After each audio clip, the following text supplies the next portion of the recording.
ಎಲ್ರಿಗೂ ನಮಸ್ಕಾರ. ಇವತ್ತು ನಮ್ಮದು ಚುಪ್ಪಿ ಬರ್ತಡೇ ಇತ್ತು ಅಂತ ಹೇಳಿ ಅಲ್ಲಿಗೆ ಹೋಗ್ತಾ ಇದ್ದೇನೆ. ಇನ್ನು ಗಿಫ್ಟ್ ಏನಾದರೂ ತೊಗೊಬೇಕಲ್ಲ ಅಂತ ತೃಪ್ತಿ ಸ್ಟೋರಿಗೆ ಹೋಗ್ಬಿಟ್ಟು ಅವನು ಹೇಳಿದ್ದನ್ನು ತೊಗೊಳ್ತಿದ್ದೆ. ಇದು ನೋಡಿ ಬಾಲ್ 3 kg ಇದೆ. ನನ್ನ ಮಗ ಎತ್ತಲ್ಲ ಅಂದ್ಕೊಂಡ್ರೆ ಚೆನ್ನಾಗೇ ಎತ್ಕೊಂಡು ಓಡಾಡ್ತಾ ಇದ್ದಾನೆ. ಇಲ್ಲಿ ಕಲರ್ಫುಲ್ಲಾಗಿ ಕಾಣಿಸ್ತಿದೆ ಇಲ್ಲೆಲ್ಲ. ನನ್ನ ಮಗನಿಗೆ ತುಂಬಾ ಇಷ್ಟ ಆಗ್ಬಿಟ್ಟಿದೆ. ನೋಡಿ ಕ್ರಿಕೆಟ್ ಬ್ಯಾಟಲ್ಲಿ ವಾಲಿಬಾಲ್ ಆಡ್ತಾ ಇದ್ದಾರೆ ಅವ್ರ ಅಪ್ಪ ಮಗ ಅಂತ ಸೇರಿಕೊಂಡು. ಇದು 4 kg ಇತ್ತು. ಅದಕ್ಕೆ ಅವ್ರ ಅಪ್ಪ ಎತ್ತು ಮಗನೇ ಅಂತ ಹೇಳಿ ಎತ್ತಿಸ್ತಾ ಇದ್ದಾರೆ.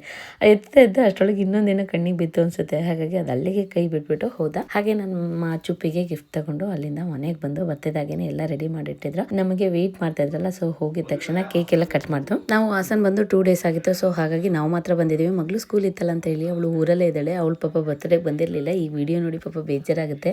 ನಮ್ಮ ಚುಪ್ಪಿಗೆ ಗಿಫ್ಟ್ ನೋಡಿ ಖುಷಿ ಆಯ್ತು. ಅಂದರೆ ಅವನು ರಿಮೋಟ್ ಕಾರ್ ತಗೊಂಡ್ಬಂದಿದ್ದಾಳೆ, ಚಿಕ್ಕಿ ಅನ್ಕೊಂಡಿದ್ದ. ಅವ್ನು ಬಾಲ್ ಹೇಳಿದ್ದ, ಬಟ್ ನಂಗೆ ಅದು ಗೊತ್ತಾಗಲ್ಲ ಚುಪ್ಪಿ ಅಂತ ಹೇಳ್ಬಿಟ್ಟು ಹೇಳಿದ್ದೆ. ನನಗೆ ಆ್ಯಕ್ಚುಲಿ ಬಟ್ಟೆಗಳನ್ನ ತೆಗಿಯೋಕ್ಕೆ, ಬಟ್ಟೆಗಳನ್ನ ಕೊಡ್ಸೋಕೆ ತುಂಬ ಇಷ್ಟ ಆಗುತ್ತೆ. ಬಟ್ ಮಕ್ಳು ಇಷ್ಟಪಡಲ್ಲ, ಅವರಿಗೆ ಆಟ ಸಾಮಾನುಗಳೇ ಆಗಬೇಕು. ಅವ್ನಿಗೆ ಯಾಕೋ ವಾಲಿಬಾಲ್ ಇಷ್ಟ ಆಗಿತ್ತು. ಸೊ ಹಾಗಾಗಿ ವಾಲಿಬಾಲ್ ತೊಗೊಂಬಂದೆ. ಖುಷಿ ಪಟ್ಟ. ಇವನು ಬರ್ತ್ಡೇ ಆಗಿ 2 days ಆಗಿದೆ, ಆದರೂ ಕೂಡ ಬಾಲಲ್ಲಿ ಆಟ ಆಡ್ತಾ ಇದ್ದಾನೆ. ಎಲ್ಲೋದ್ರೂ ತೊಗೊಂಡು ಓಡಾಡ್ತಾ ಇದ್ದಾನೆ. ಅದೇ ಖುಷಿ. ಮಕ್ಳು ಇಟ್ಟಿಟ್ಟು ಹಾಳು ಮಾಡೋಕ್ಕಿಂತ ಥಿಂಗ್ಸ್ನ ಆಟ ಹಾಳು ಮಾಡಿದ್ರೆ ನನಗೆ ಖುಷಿ. ಸೊ ಎಲ್ಲ ಅವ್ನು ಆಟ ಆಡೋದು ನೋಡಿದ್ರೆ ಖುಷಿ ಆಗುತ್ತೆ. ಸ್ವಲ್ಪ ಹಾಗೆ ಕೊರಿಯರ್ ಮಾಡೋದಿತ್ತು. ಬರ್ತ್ಡೇ ಎಲ್ಲ ಮುಗಿಸ್ಕೊಂಡು ಹಾಗೆ ಕೊರಿಯರ್ ಶಾಪಿಗೆ ಹೋಗಿ ಕೊರಿಯರ್ ಮಾಡಿಬಿಟ್ಟು ಹಾಗೆ ರಾತ್ರಿ 9:30 ಆಗಿತ್ತು. ಊಟ ಮಾಡ್ಕೊಬಿಟ್ಟು ಬರೋಣ ಅಂತ ಹೇಳಿ ಸುವರ್ಣ ಗೇಟಿಗೆ ಬಂದಿದ್ವಿ. ಊಟ ಅಂತ ಹೇಳಿ ತುಂಬಾ ಚೆನ್ನಾಗಿರುತ್ತೆ. ಚಿಕನ್ ಮ್ಯಾಂಚಿ ಸೊಪ್ಪು ಎಲ್ಲರಿಗೂ ಇಷ್ಟ.